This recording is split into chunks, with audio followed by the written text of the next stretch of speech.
ठीक है, छत्तीसगढ़ी में ऋषि पंचमी की कथा मैं आपको सुनाता हूँ। एक समय की बात है, एक गांव में धर्मात्मा नाम के एक ब्राह्मण रहते थे। उनकी पत्नी का नाम सुशीला था। उनके एक बेटा और एक बेटी थी। बेटी का नाम सुमति था। एक दिन सुमति को मासिक धर्म हुआ।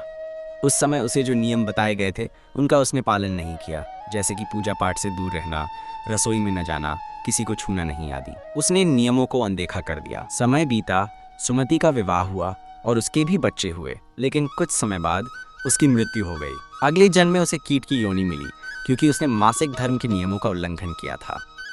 इधर धर्मात्मा और सुशीला को भी मृत्यु के बाद मोक्ष नहीं मिला। वे एक गांव में पैदा हुए जहां उन्होंने देखा कि उनकी बेटी सुमति कीट के रूप में घूम रही है। उन्हें बहुत दुख हुआ और उन्होंने अपनी बेटी से पूछा, हे बेटी, तूने ऐसा क्या पाप किया था कि तुझे कीट योनि मिली है? तब सुमति ने अपने माता पिता को बताया, हे माता पिता, पिछले जन्म में जब मुझे मासिक धर्म हुआ था तब मैंने नियमों का पालन नहीं किया था। मैंने अज्ञानतावश पूजा पाठ की चीजों को छू लिया था और रसोई में भी चली गई थी। इसी पाप के कारण मुझे ये कीट योनि मिली है। ये सुनकर धर्मात्मा और सुशीला ने अपनी बेटी को बताया, हे बेटी, तू ऋषि पंचमी का व्रत कर। इस व्रत के प्रभाव से तेरे पाप धुल जाएंगे और तुझे इस योनि से मुक्ति मिलेगी।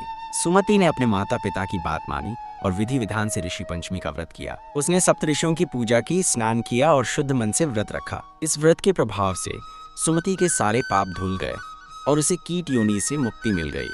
अगले जन्म में उसे एक अच्छी योनि प्राप्त हुई। इस कथा का सार ये है कि मासिक धर्म के दौरान नियमों का पालन करना चाहिए, और यदि जाने अनजाने में कोई गलती हो जाती है तो ऋषि पंचमी का व्रत करने से पापों का प्रायश्चित होता है।